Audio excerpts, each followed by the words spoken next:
Baik, karena waktu virtual telah selesai, beralih ke penyampaian materi selanjutnya, yaitu materi yang kedua akan disampaikan oleh Bapak Dr. Sandra Hermanto, Magister Sains, yang akan menjelaskan mengenai regulasi dan jaminan produk halal. Sebelumnya, saya mohon izin untuk membacakan profil singkat beliau.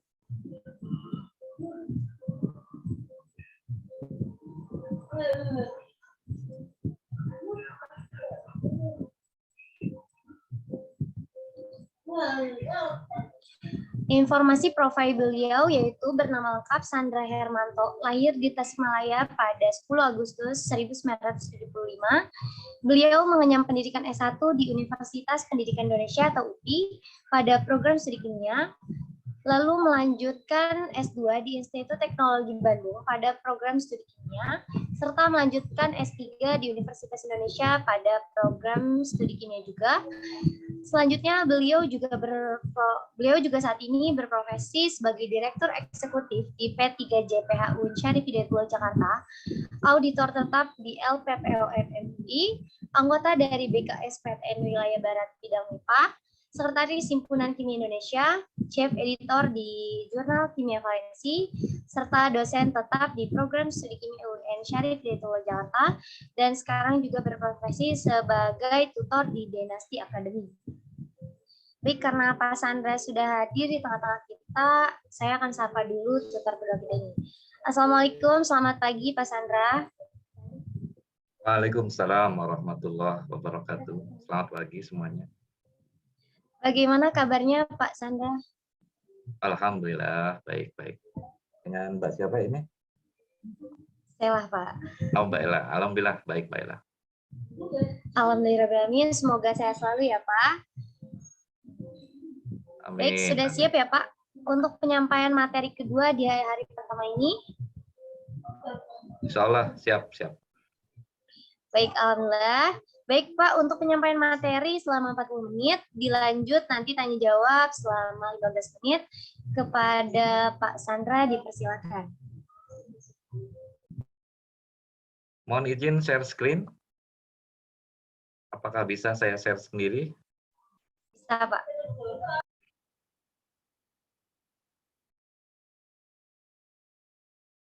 Oke, terima kasih.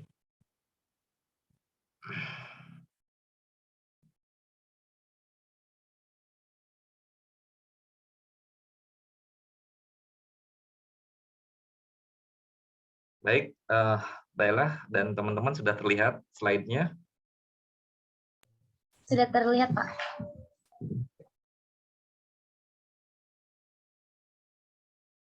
Baik, kita mulai ya. Bismillahirrahmanirrahim.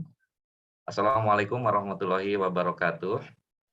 Waalaikumsalam warahmatullahi wabarakatuh.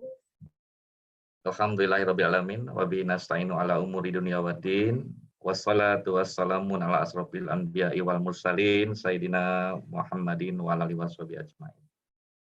Amma ba'du. Terima kasih. Pertama saya sampaikan kepada panitia penyelenggara kegiatan pelatihan penyusunan sistem jaminan halal dan implementasinya di tingkat industri ya. Khususnya kepada pimpinan dinasti, Ibu Asti, dan para tutor yang sudah hadir di sini. Juga kepada kawan-kawan mahasiswa dan ada alumninya nggak ini? Peserta pelatihan dari program studi kimia ya? Atau ada yang dari luar program studi kimia juga hari ini? Tidak ada ya? Semuanya dari program studi kimia UIN Syarif Hidayatullah Jakarta. Berarti mahasiswa saya ini sebetulnya. Jadi sudah tidak asing lagi dan saya tidak perlu memperkenalkan diri lagi saya kira ya. Karena sebagian besar mungkin peserta yang hadir di sini adalah mahasiswa yang sudah pernah saya ajar. Salam sehat untuk kita semua dan izinkan pada kesempatan ini saya menyampaikan materi mengenai regulasi dan perizinan jaminan produk halal. Mungkin sebelumnya saya ingin luruskan ya tadi dari CV yang disampaikan oleh moderator, saya sekarang sudah tidak menjadi auditor LPPOM lagi ya. Karena sebentar lagi mudah-mudahan ya dengan izin Allah kita sedang mempersiapkan pendirian lembaga pemeriksa halal UIN Syarif Hidayatullah Jakarta atau LPH UIN Syarif Hidayatullah Jakarta. Alhamdulillah beberapa hari yang lalu kita sudah dilakukan visitasi akreditasi dan mudah-mudahan dalam waktu dekat UIN sudah memiliki lembaga pemeriksa halal yang terakreditasi, ya, yang bisa melakukan proses registrasi pendaftaran untuk sertifikasi halal bagi para pelaku usaha yang terutama yang ada di lingkungan terdekat ya dengan kampus UIN ya, wilayah Jabodetabek dan sekitarnya. Saya sekarang memang menjabat sebagai Direktur P3JPH, Pusat Pengkajian dan Pengembangan Jaminan Produk Halal, atau nama kerennya mungkin sama dengan Halal Center ya, UIN Syarif Hidayatullah Jakarta. Sini saya mungkin sekedar ingin sharing saja apa yang selama ini saya pelajari dari perkembangan tentang regulasi dan kebijakan perizinan jaminan produk halal yang selama ini berkembang sangat dinamis ya, terutama tahun-tahun belakangan ini.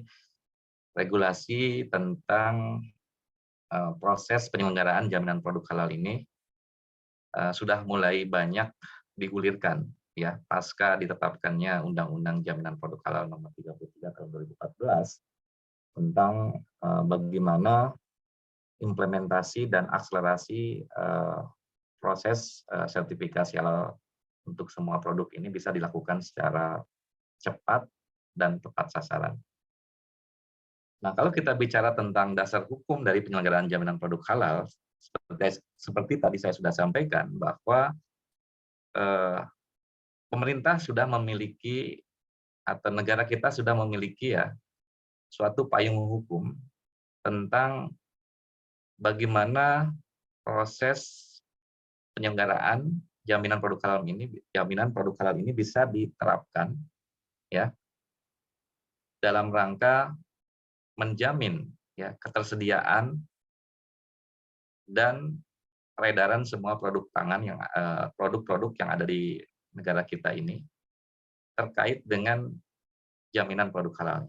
Ya, jadi sudah ada di dalam Undang-Undang Nomor 33 Tahun 2014.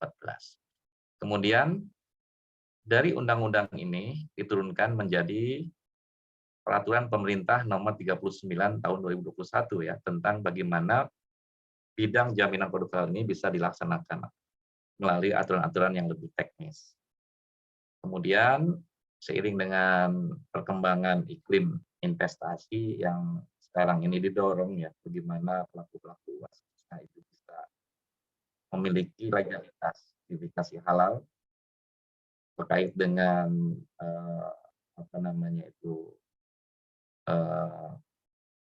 kehalalan produk yang dihasilkannya, maka pemerintah menetapkan lagi Undang-Undang Nomor 11 Tahun 2020 tentang ya, walaupun mungkin sebagian dari kita masih menganggap undang-undang ini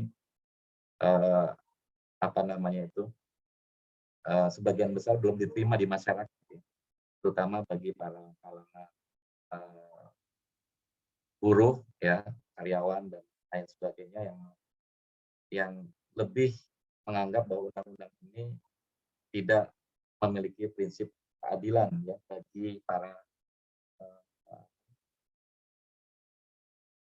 pekerja yang ini mungkin mereka menganggap undang-undang ini terlalu memihak kepada pelaku usaha. Tetapi di sisi lain, dengan adanya Undang-Undang Cipta Kerja ini, sebetulnya pemerintah menginginkan tumbuhnya iklim investasi yang lebih mudah, ya, memudahkan bagi para pelaku usaha agar bisa menopang percepatan pertumbuhan ekonomi nasional. Yang ini menjadi program kerja yang saat ini sedang digembar-gemborkan oleh pemerintah, ya. Tapi kita patut bersyukur ya di tengah-tengah kondisi pandemi saat ini yang sudah hampir jalan 1 tahun lebih ya, dan mungkin sudah mendekati 2 tahun, bahwa negara Indonesia termasuk negara yang memiliki iklim pertumbuhan ekonomi yang masih positif, ya. Artinya pertumbuhan ekonominya itu tidak terjadi inflasi yang sangat tajam dengan adanya pandemi yang berkepanjangan. Artinya apa ini? Berarti pertumbuhan ekonomi kita ini sebetulnya relatif lebih baik dibandingkan dengan negara-negara lain. Nah, dengan itu maka ya kita mengharapkan adanya undang-undang ini bisa mendorong ya para pelaku usaha itu untuk bisa meningkatkan produktivitasnya, terutama dalam kaitannya dengan legalitas persyaratan untuk memiliki sertifikat halal. Ya. Dan itu kemudian dikuatkan oleh Peraturan Menteri Agama Nomor 26. Ya. Sebetulnya Peraturan Menteri Agama ini sudah keluar lebih dulu ya dibandingkan dengan Undang-Undang Cipta Kerja tadi tentang penyelenggaraan jaminan produk halal. Nah, inilah beberapa payung hukum yang selama ini menjadi dasar ya dalam penyelenggaraan jaminan produk halal di Indonesia. Tapi kalau kita lihat ya secara kontekstual, kalau kita bicara tentang halal, tentunya basis filosofisnya itu adalah dari Al-Quran. Ya, karena halal itu merupakan suatu terminologi yang berkaitan dengan prinsip kaidah ya kaidah keislaman gitu ya, prinsip-prinsip kaidah yang berkaitan dengan umat Islam gitu ya. Tetapi kalau kita melihat lebih jauh ya dalam surat Al-Baqarah ayat 168, Allah Subhanahu wa taala berfirman ya yang ayat ini menyebutkan A'udzubillahi minasyaitonirrajim ya ayyuhan nasu kullu mimma fil ardi halalan thayyiba wa la tattabi'u khutuwatis syaiton innahu lakum aduwwum mubin. Hai sekalian manusia, makanlah yang halal dan baik ya dari apa yang terdapat di bumi. Janganlah kamu mengikuti langkah-langkah setan karena sesungguhnya setan itu adalah musuh yang nyata bagi. Jadi dari ayat ini sebetulnya perintah untuk mengkonsumsi makanan yang halal itu bukan hanya untuk umat Islam, tapi untuk seluruh umat manusia. Karena dia bisa dilihat dari kutipan ayatnya, ya ayyuhan nas. Ya ayyuhan nas itu berarti kan berlaku untuk seluruh manusia, berlaku universal. Sehingga konteks halal ini bukan hanya menjadi milik umat Islam saja harusnya, tetapi juga halal ini bersifat universal untuk kemaslahatan umat manusia. Nah, kalau kita kaji lebih jauh, ya ternyata Allah Subhanahu wa taala itu sudah memerintahkan kita untuk mengkonsumsi makanan yang halal dan baik. Selalu dikaitkan halal itu dengan thayyib, halal dan thayyib. Artinya apa? Di balik sesuatu yang halal itu ada kebaikan yang kita peroleh ya untuk kemaslahatan hidup. Nah, kemudian kita bisa melihat ya dari undang-undang jaminan produk halal yang tadi saya katakan itu sudah ditetapkan di tahun 2014, tapi implementasinya ternyata baru dilaksanakan di tahun 2019 ya. Apa sih sebetulnya urgensinya undang-undang jaminan produk halal ini bagi kita ya sebagai umat Islam dan juga sebagai masyarakat Indonesia?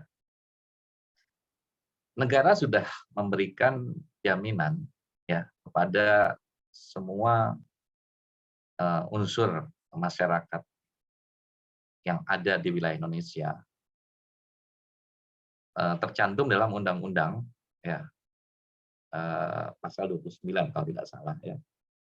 Dalam menjamin setiap pemeluk agama untuk menjalankan ajaran agamanya, maka negara berkewajiban memberikan pelindungan dan jaminan bagi setiap pemeluk agama itu untuk bisa melaksanakan syariat, bisa melaksanakan peribadatan sesuai dengan keyakinan masing-masing. Nah, kalau kita bicara tentang pelaksanaan syariat, ya peribadatan bagi umat Islam, mengkonsumsi sesuatu yang halal itu adalah merupakan kewajiban, sehingga pemerintah harus memberikan perlindungan. Apa perlindungan itu?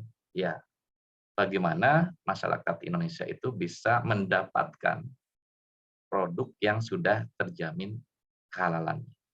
Ya, Sehingga dengan adanya Undang-Undang Jaminan Produk Halal ini, maka eh, negara sudah bisa menjamin, harusnya sudah bisa menjamin, ya, eh, dan bisa memberikan perlindungan kepada masyarakat terkait dengan bagaimana dia bisa memperoleh atau mengkonsumsi makanan-makanan yang sudah pasti kehalalan.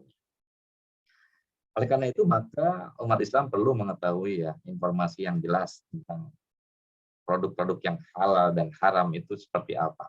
Baik itu makanan, minuman, obat, kosmetik, dan produk-produk lainnya yang mungkin menjadi bagian dari kehidupan sehari-hari. Nah, itulah ya pentingnya Undang-Undang Jaminan Produk Halal itu diimplementasikan, ya. Sehingga sekali lagi, ya, kenapa pemerintah perlu menetapkan Undang-Undang Jaminan Produk Halal itu? Karena undang-undang ini merupakan suatu bentuk ya payung hukum yang bisa menjamin ya kepastian akan ditetapkannya suatu peraturan yang berkaitan dengan pelindungan masyarakat, perlindungan warganya yang notabene sebagian besar adalah mayoritas umat Islam ya dalam menjalankan syariat Islam dalam kehidupan sehari-hari. Sehingga dengan demikian maka ditetapkanlah Undang-Undang Jaminan Produk Halal itu menjadi bagian penting dalam implementasi sistem jaminan produk halal. Ya.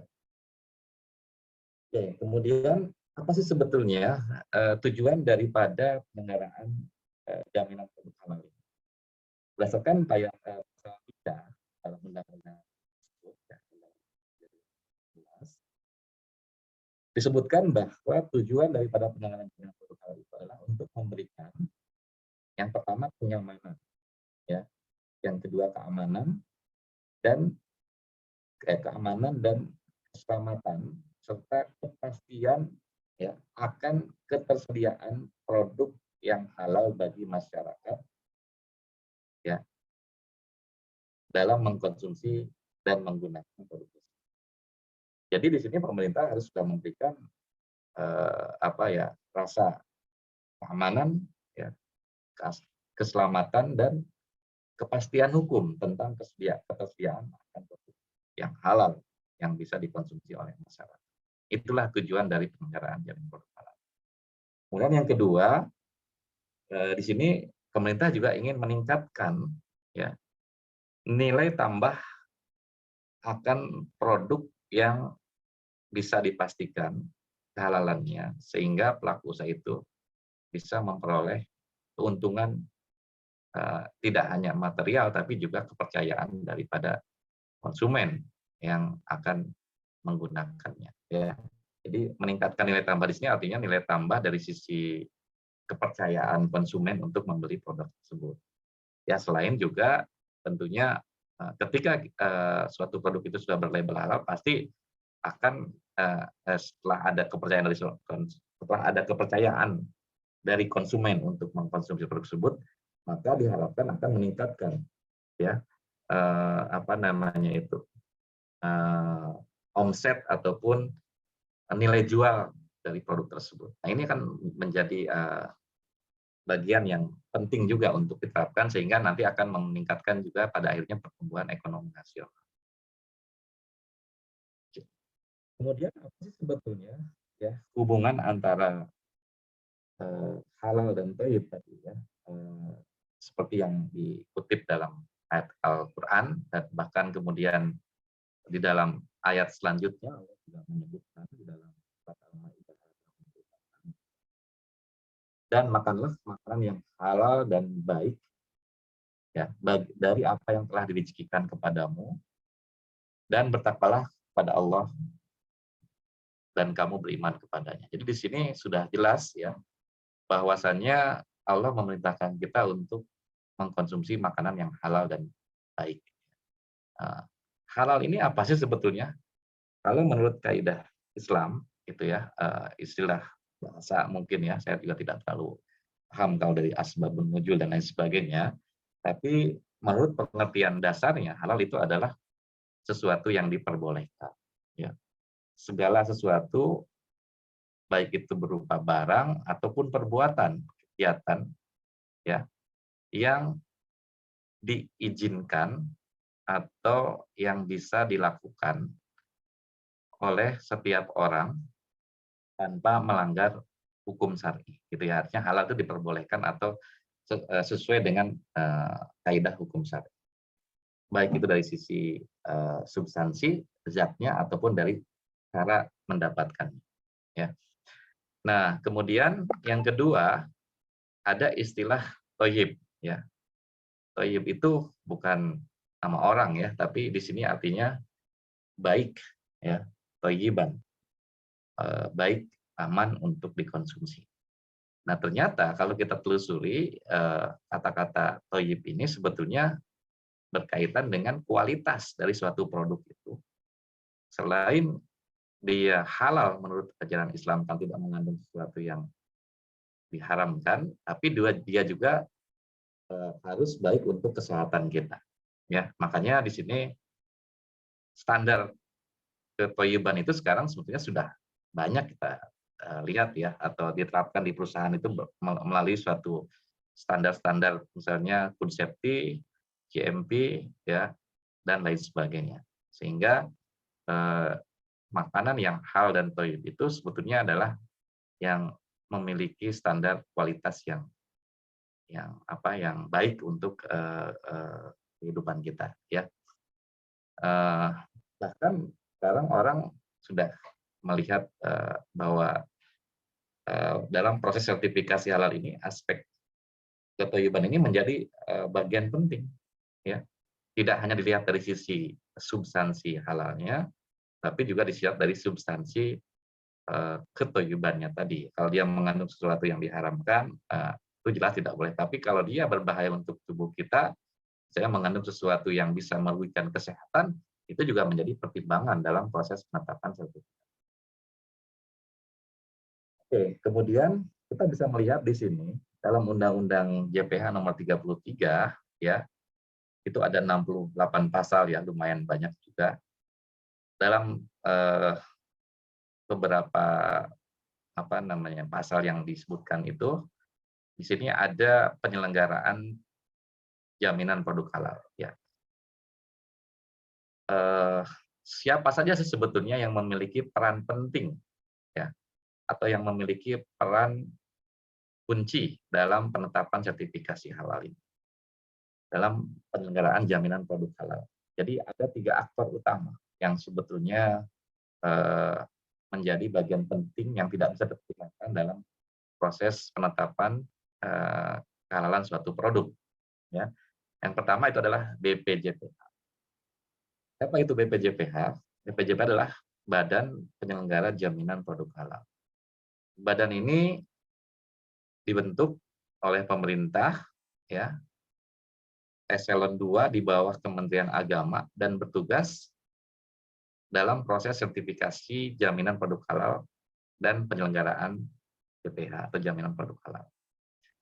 Kemudian yang kedua, selain BPJPH, kita mengenal istilah lembaga pemeriksa halal atau yang disebut LPH. Apa bedanya BPJPH dengan LPH?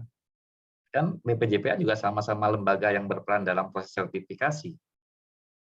Nah, LPH ini adalah lembaga yang bertugas untuk melakukan proses pemeriksaan, ya, dan atau pengujian terhadap kehalalan suatu produk, ya, yang akan disertifikasi.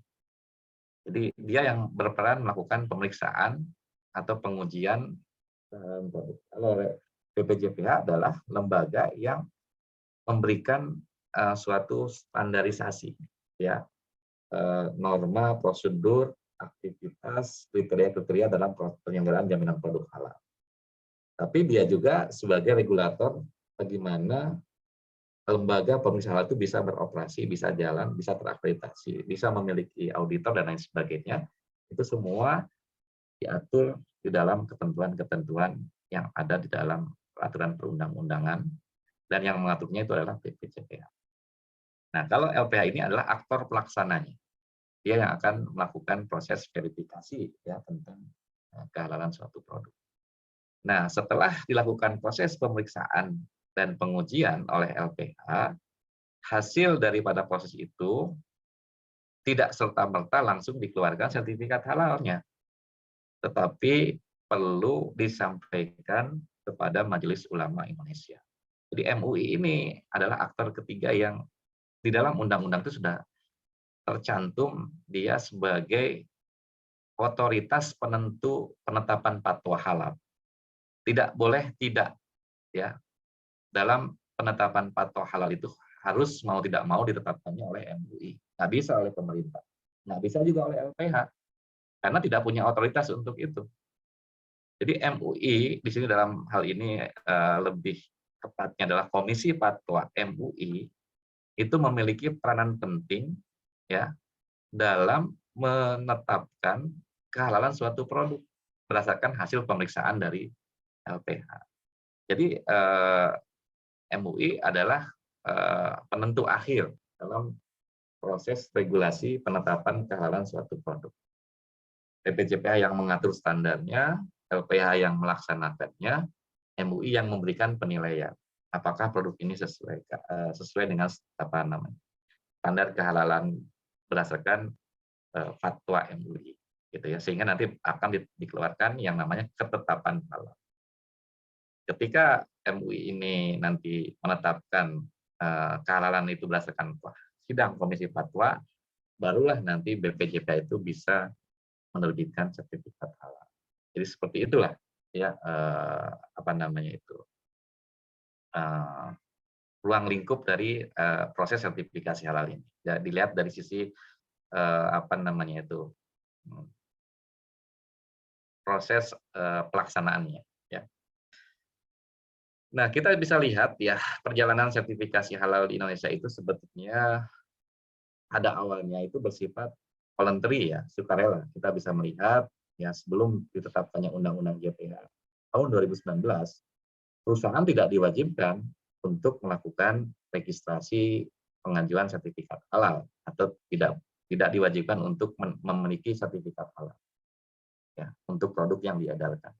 Tetapi dengan dikeluarkannya Undang-Undang JPH nomor 33 tahun 2014 tadi, semua produk yang diperjualbelikan, yang diedarkan di Indonesia wajib bersertifikat halal. Maka sekarang status program sertifikasi itu menjadi wajib.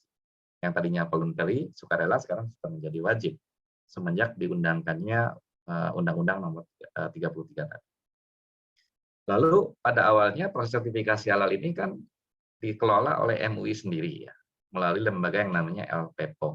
Nah, saya juga dulu sempat terlibat ya dalam proses penyelenggaraan sertifikasi halal di LPPOM ini. Saya sebagai auditor, dan auditor itu fungsinya adalah melakukan proses pemeriksaan di lapangan, verifikasi tentang proses produk halal yang ada di suatu perusahaan, termasuk bahan, produk, dan lain sebagainya, apakah memenuhi standar MUI, standar yang ditetapkan oleh MUI atau tidak. Nah, kalau dulu itu aktornya tunggal, ya LPPOM. Nah, sekarang proses penyelenggaraan itu tidak menjadi kewenangan tunggal MUI, tapi di situ ada negara yang berperan dalam regulasi, dalam hal ini dalam BPJPH, kemudian di situ juga ada LPH dan MUI. Jadi aktornya ada 3 sekarang. Kalau dulu kan aktornya hanya MUI saja. Sekarang ada MUI, ada BPJPH ya sebagai perwakilan pemerintah, dan ada LPH sebagai unsur lembaga pemeriksa halal. Kemudian urusannya ini kalau dulu kan bersifat individu, gitu kan? Apa namanya kalau dalam istilah Islam itu, ya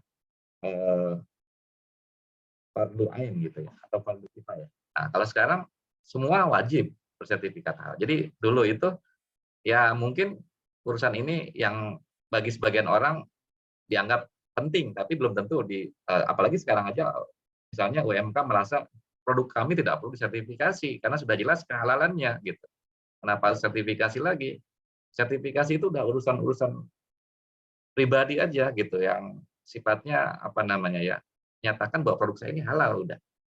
Ya, tapi dengan adanya undang-undang ini mau nggak mau ya semua produk harus disertifikasi halal dan itu bersifat kolektif ya semua ya tidak terkecuali ya.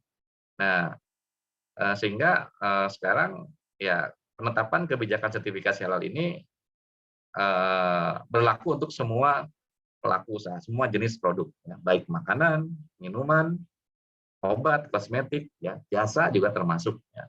Jasa itu misalnya dalam pengolahan produk pangan, penyimpanan, pendistribusian, ya. Kemudian ada jasa apalagi ya, ya misalnya ada proses pengolahan pangan yang disubkontrakkan itu kan termasuk jasa juga ya, jasa penyembelihan, ya, pengemasan, penjualan dan penyajian. Itu semua menjadi bagian dalam proses regulasi yang sekarang sudah diberlakukan. Nah, kemudian dari sisi pelaku usahanya, dulu pelaku usaha itu yang akan mensertifikasi itu yang mau aja gitu, yang membutuhkan, dia mengajukan silahkan, ya tidak pun juga tidak menjadi masalah, ya, karena tidak wajib tadi. Sekarang pelaku usaha itu semua jenis usaha, semua kategori pelaku usaha dari mulai usaha mikro, kecil, menengah, besar wajib bersertifikat, walaupun pemberlakuannya tidak langsung sekaligus ya, tapi ada penahapan.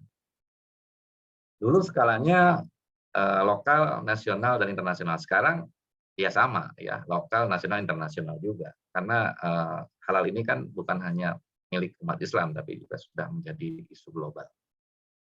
Dan dulu lingkup kerjasamanya ya biasanya hanya dari NGO ya, bisnis to bisnis, karena kan misalnya LPPOM kerjasama dengan lembaga sertifikasi halal luar negeri gitu kan, tidak membawa unsur pemerintah. Sekarang G2G ya, government to government, sehingga skup kerjasamanya menjadi lebih luas.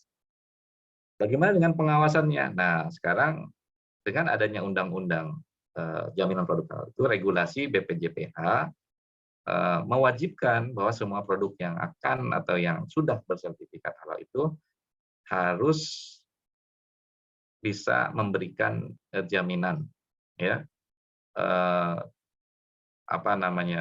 kepastian akan konsistensi produk yang dihasilkan.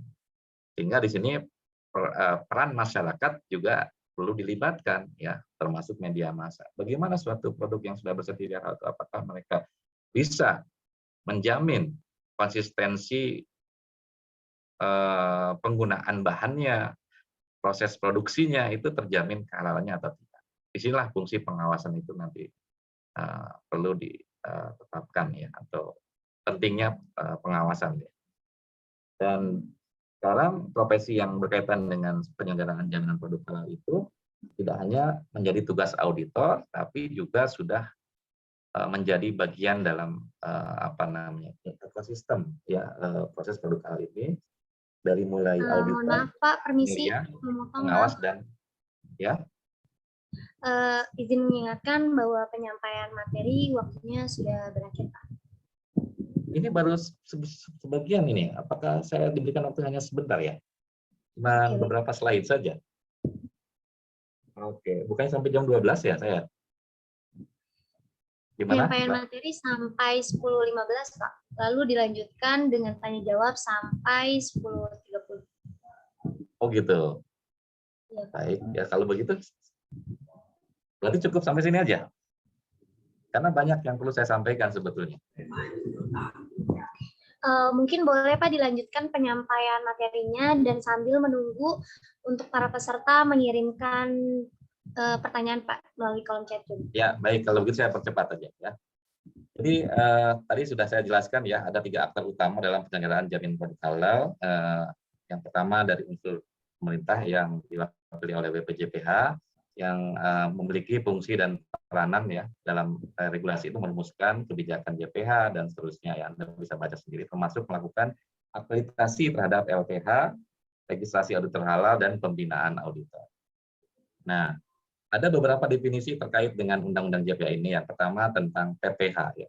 Apa sih yang dimaksud PPH ini atau proses produk halal? Adalah suatu rangkaian kegiatan untuk menjamin kehalalan suatu produk dari mulai penyediaan bahan, pengolahan, penyimpanan, pengemasan sampai pendistribusian dan penyajian produk. Ya, kemudian ada istilah jaminan produk halal. Apa sih yang dimaksud dengan jaminan produk halal? Ini adalah kepastian hukum terhadap kehalalan suatu produk yang dibuktikan dengan adanya sertifikat halal. Karena sertifikat halal sendiri adalah pengakuan kehalalan suatu produk yang dikeluarkan oleh BPJPH berdasarkan fatwa halal yang dikeluarkan oleh MUI. Jadi ini konteks ini yang mungkin harus dipegang ya oleh Anda nanti ketika bekerja sebagai seorang penyelia halal, karena semuanya itu berkaitan. Oke, saya kira ini saya skip saja terkait dengan struktur BPJPH.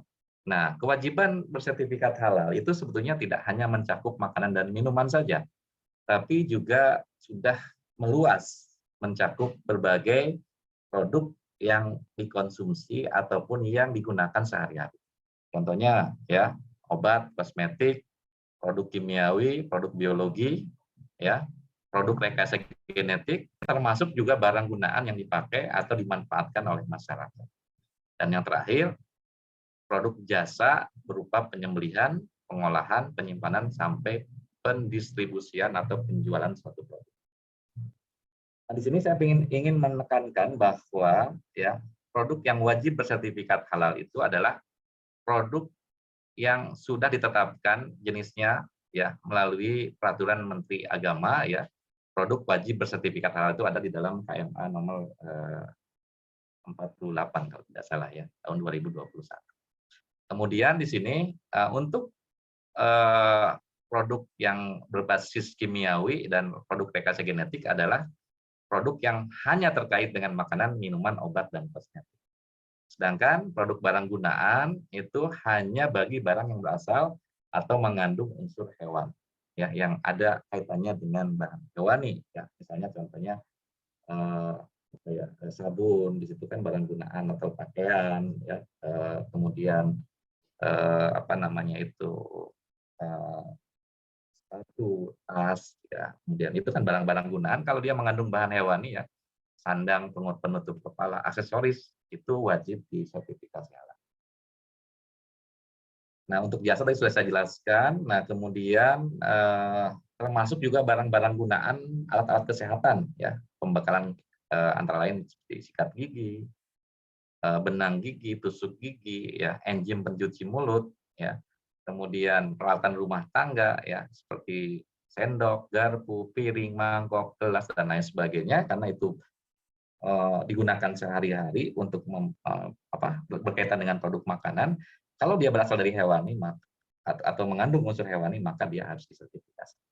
Termasuk perlengkapan peribadatan, ya, kemasan makanan, alat tulis, perlengkapan kantor, dan lain sebagainya. Penetapan kewajiban bersertifikat halal ini dimulai dari tanggal 17 Oktober sampai dengan 2019 sampai dengan 17 Oktober 2024. Tetapi tidak semua produk itu diberikan waktu yang sama, ya. Kalau tadi untuk produk makanan ini memang ditetapkan mulai berlaku 17 Oktober 2024, semua itu sudah wajib bersertifikat halal. Kalau sekarang masih penahapan. Jadi kalau ada yang belum bersertifikat halal masih dimaklumi ya dalam proses sampai menuju 17 Oktober 2024. Bagaimana dengan kewajiban bersertifikat halal untuk produk selain makanan dan minuman? Ya, misalnya obat tradisional, ini penahapannya sampai 17 Oktober 2026. Kemudian obat bebas, ya, itu sampai 17 Oktober 2029. Obat keras dan lain sebagainya ini lebih lama lagi ya. Kosmetik sampai Oktober 2020. Anda bisa lihat sendiri di sini ya. Kemudian ada ketentuan juga terkait dengan PMA nomor 26 tentang penyelenggaraan JPH ya. Kalau pelaku usaha itu memproduksi produk yang berasal dari bahan yang diharamkan, maka wajib mencantumkan keterangan tidak halal. Ya, keterangan ini bisa berupa gambar atau tulisan ya pada kemasan produk atau bagian tertentu dari produknya. Contohnya misalnya ada makanan yang memang dia mengandung unsur babi, maka di dalam kemasannya harus dicantumkan tulisan berwarna merah dengan gambar babi, mengandung babi. Atau seperti ini, kalau untuk obat ya dengan tulisan berwarna hitam dan seterusnya. Kemudian ini saya kira tadi bisa dibaca sendirilah ya. Nah, tadi sudah saya jelaskan proses sertifikasi halal ini melibatkan 3 lembaga yaitu MUI, BPJPH, dan LPH, ya, dengan aktor utama adalah perusahaan, ya, atau pelaku usaha. Dan semua sekarang registrasi itu sudah terpusat melalui BPJPH, ya. Nah, ini untuk pengajuan permohonan sertifikasi halal mungkin nanti bisa dijelaskan lebih detail lagi kalau ada materi berikutnya, ya. Termasuk alur memperoleh sertifikat halal, bagaimana pelaku usaha itu mengajukan permohonan, lalu dilakukan pemeriksaan dokumen oleh BPJPH. BPJPH nanti akan menetapkan LPH berdasarkan pilihan dari pelaku usahanya setelah dilakukan verifikasi dokumen. Lalu LPH melakukan proses pengujian lapangan melalui kegiatan audit. Hasil auditnya dikembalikan lagi ke BPJPH, lalu BPJPH nanti akan memverifikasi dokumen hasil pemeriksaan ini, apakah bisa dilanjutkan ke komisi fatwa atau dikembalikan lagi, ya. Nah, kemudian di sini MUI akan menyelenggarakan sidang, ya, untuk menerbitkan keputusan tentang penetapan kehalalan produk sebagai dasar untuk penerbitan sertifikat halal oleh BPJPH. Jadi alurnya memang sekarang agak panjang, ya. Kalau dulu kan pelaku usaha mengajukan ke LPPOM, LPPOM langsung ke komisi fatwa. Sekarang dia harus melalui LPH dan diverifikasi oleh BPJPH. Ini beberapa dokumen yang dibutuhkan, mungkin nanti juga akan dijelaskan, ya. Apa saja yang perlu disiapkan oleh pelaku usaha, dari mulai data pelaku usaha, nama bahan dan jenis produk, kemudian daftar produk, daftar bahan, proses produk halalnya, ya, dan dokumen sistem jaminan halal. Oke, dan kemudian di sini dalam proses sertifikasi juga ada peranan auditor dan penyelia halal yang nanti mungkin akan dijelaskan juga lebih rinci dalam pembinaan dan pengawasan jaminan produk halal. Baik, saya kira itu mungkin kalau secara singkatnya saya kembalikan lagi ke moderator. Terima kasih. Assalamualaikum warahmatullahi wabarakatuh. Waalaikumsalam warahmatullahi wabarakatuh. Terima kasih banyak kepada Bapak Sandra yang telah memaparkan materi dengan sangat baik dan informatif. Bagi para peserta yang ingin bertanya, silakan memberikan pertanyaan dengan format nama peserta dan pertanyaan bisa dikirimkan melalui kolom chat Zoom atau boleh juga menggunakan fitur raise hand. Oke, boleh silakan bagi para peserta yang ingin bertanya.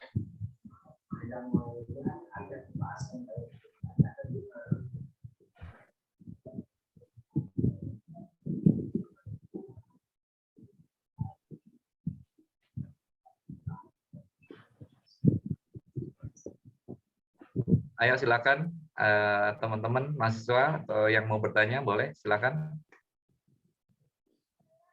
Oke, gimana para peserta? Apa ada yang ingin bertanya? Jika ingin bertanya bisa mengklik tombol raise hand atau bisa juga mengirimkan pertanyaannya melalui kolom chat Zoom dengan format nama peserta _ pertanyaan. Oke, silakan bagi para peserta yang ingin bertanya.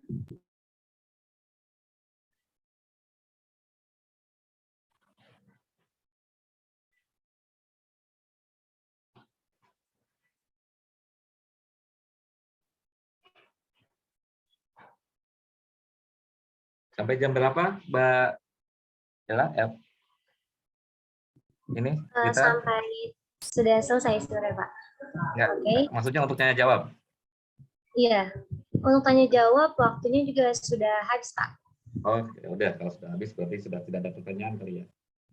Oh, ada masuk satu pertanyaan, Pak. Ya, silakan. Oke. Dari yang sudah mengklik tombol raise hand terlebih dahulu mungkin Pak. Boleh silakan Kak Nadira. Ya.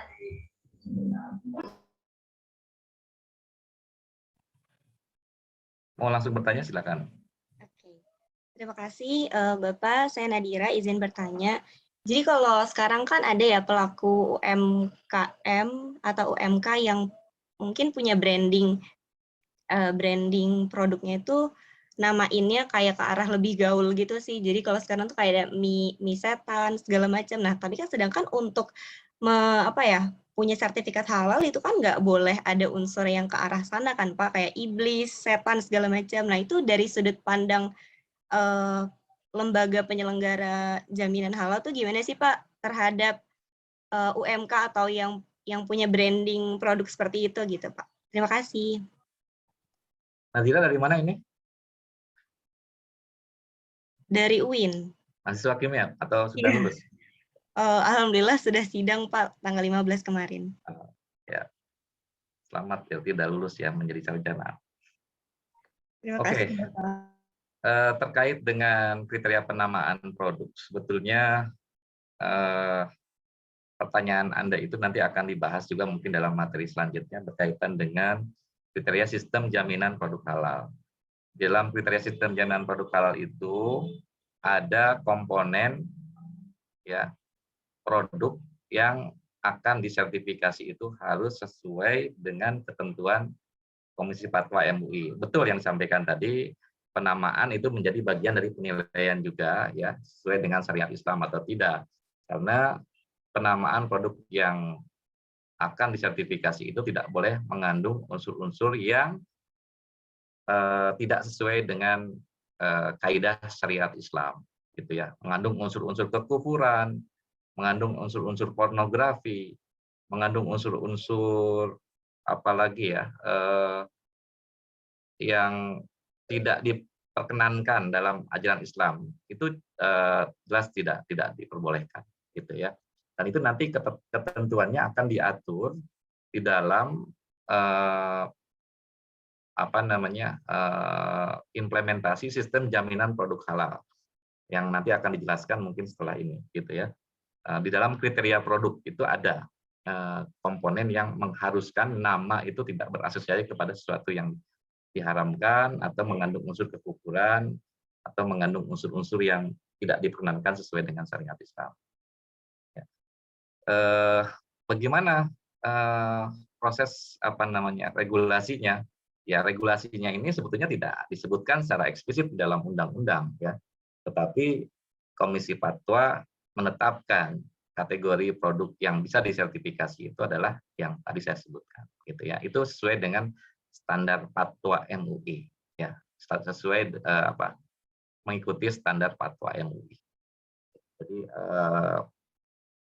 ya kalau mau misalnya disertifikasi ya harus ikuti aturan yang ditetapkan oleh begitu ya.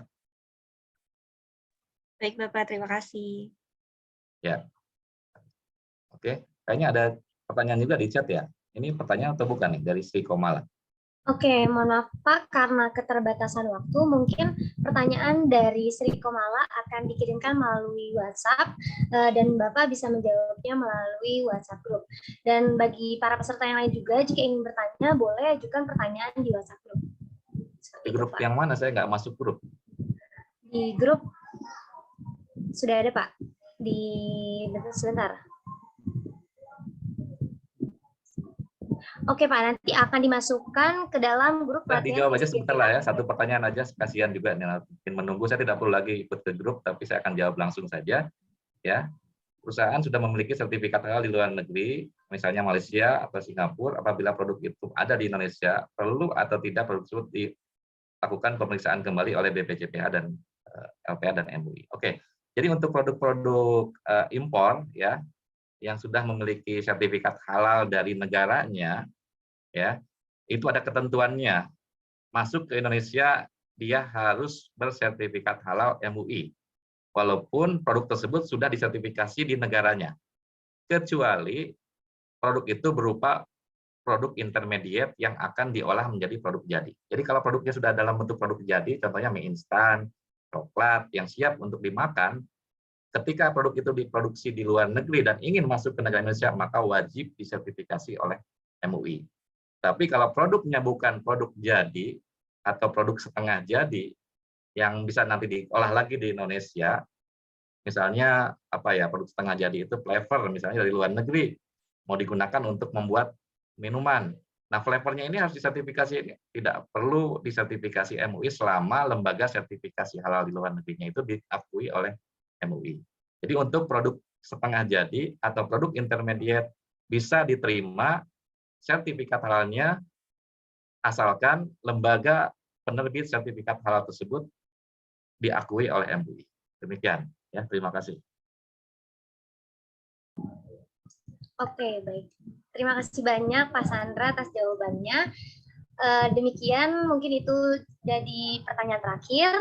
Terima kasih banyak sekali lagi bagi Pak Sandra yang sudah memaparkan materi serta menjawab pertanyaan-pertanyaan dari para peserta dengan sangat baik dan informatif. Juga tentunya terima kasih kepada para peserta yang telah aktif bertanya di kolom chat. Untuk selanjutnya saya kembalikan kepada moderator 2. Terima kasih Pak.